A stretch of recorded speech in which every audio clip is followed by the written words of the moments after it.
കല്യാണം എന്തായാലും നടക്കും. ശ്രേയ ഇവിടെ വന്ന എന്തൊക്കെ സംഭവിക്കുന്ന ആലോചിച്ചിട്ട് പേടി തോന്നുക. മോള് പറഞ്ഞു വരുന്നൊക്കെ മനസ്സിലായി. അവളിവിടെ വന്ന് എന്ത് കാണിച്ചാലും ഞാനത് കയ്യും കെട്ടി നോക്കിക്കുന്നു വിചാരിച്ചോ? വെറുതെ വിടില്ലേ ഞാൻ അവളെ.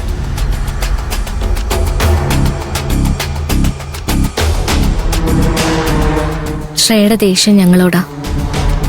അരവിന്ദേട്ടന്റെ ജീവിതം തകർത്തിട്ടായാലും ഞങ്ങളോട് പ്രതികാരം ചെയ്യാൻ തീരുമാനിച്ചിരിക്കുക. ഞങ്ങൾ കാരണം ഇവിടെ ഒരു പ്രശ്നം ഉണ്ടാവരുതെന്ന് വിചാരിച്ചിട്ട് ഞങ്ങളൊരു തീരുമാനം എടുത്തു. തീരുമാനോ?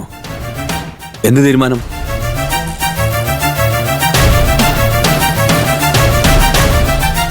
ഞങ്ങളെ ഉപദ്രവിക്കാൻ വേണ്ടിയാണല്ലോ അവളിങ്ങോട്ട് കയറി വരുന്നത്. അപ്പോ ഞങ്ങളിവിടെ ഇല്ലാതിരുന്ന പിന്നെ അവൾക്കൊന്നും ചെയ്യാൻ പറ്റില്ലല്ലോ.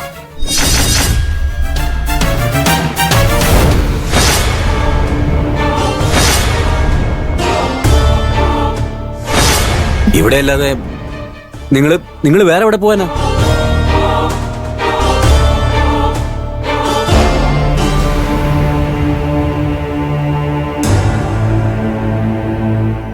ഞങ്ങൾ രണ്ടുപേരും മാറി താമസിച്ചാലോ എന്ന് ആലോചിക്കുക.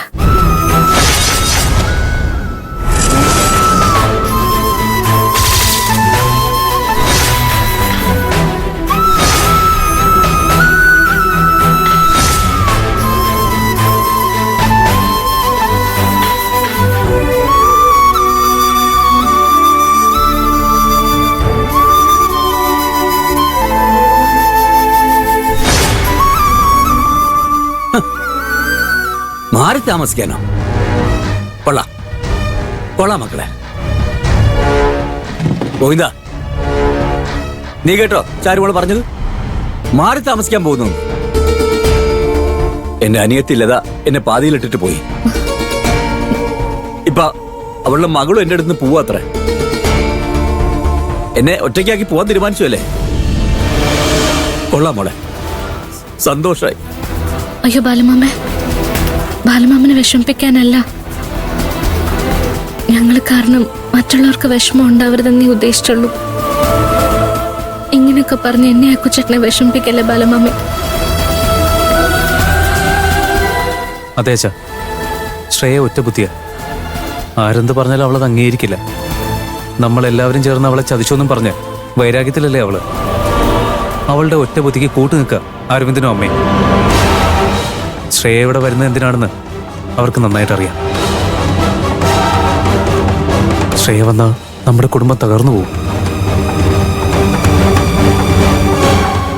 ശ്രേയ വരുമ്പോൾ ഞങ്ങളിവിടെ ഇല്ലെങ്കിൽ അരവിന്ദന്റെ കൂടെ ചിലപ്പോൾ സന്തോഷത്തോടെ ജീവിക്കാൻ സാധ്യതയുണ്ട്. അതുകൊണ്ടാ അച്ഛാ ഞങ്ങള് ഇങ്ങനൊരു തീരുമാനം എടുത്തത്. അല്ലാതെ അച്ഛനെ വിഷമിപ്പിക്കാൻ വേണ്ടിയല്ല. അതിന് എന്നെ ഒറ്റപ്പെടുത്തുന്ന എന്തിനാ?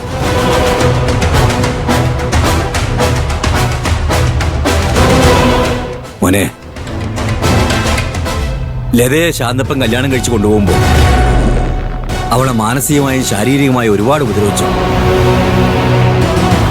അവൾ അനുഭവിക്കാൻ ഒന്നും ബാക്കിയുണ്ടായിരുന്നില്ല.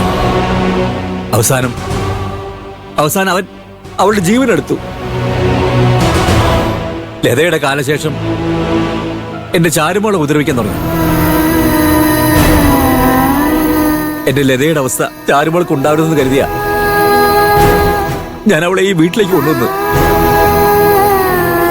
അവളെ എനിക്ക് എന്നും കണ്ടുകൊണ്ടിരിക്കണം, എന്റെ കൂടെ ഉണ്ടാവണം. അതാ ഞാൻ ആഗ്രഹിച്ചത്. പക്ഷെ ഇപ്പോ ബാലമാമ വിഷമിക്കല്ലേ. എന്നും ബാലമാമന്റെ കൂടെ ഉണ്ടാവണമെന്നാ ഞാൻ എപ്പോഴും ദൈവങ്ങളോട് പ്രാർത്ഥിച്ചുകൊണ്ടിരിക്കുന്നത്. പക്ഷെ നമ്മൾ ആഗ്രഹിക്കുന്നൊന്നും നടക്കണമെന്നില്ലല്ലോ.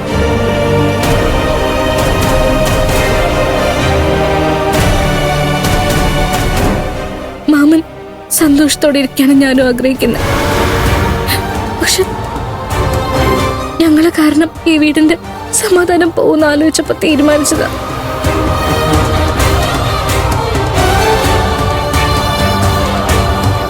സന്തോഷത്തോടെയല്ല ഞങ്ങളും ഈ തീരുമാനം എടുത്തത്. മനസ്സിൽ ഒരുപാട് വേദനയുണ്ട്. മോളെ, ഇതെന്റെ വീടാ. ഇവിടെ ആര് വേണം ആര് വേണ്ടെന്നൊക്കെ തീരുമാനിക്കുന്നത് ഞാനാ.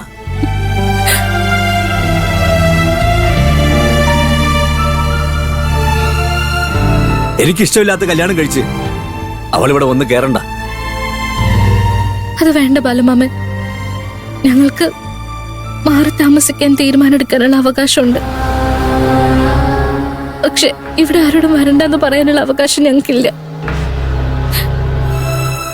അരവിന്ദേട്ടനോട് എവിടുന്ന് പോകാൻ പറഞ്ഞ അമ്മായിക്കും ബാലമാമനും ഇടയിൽ വലിയ പ്രശ്നങ്ങളുണ്ടാവും, വഴക്കുണ്ടാവും. അത് വേണ്ട.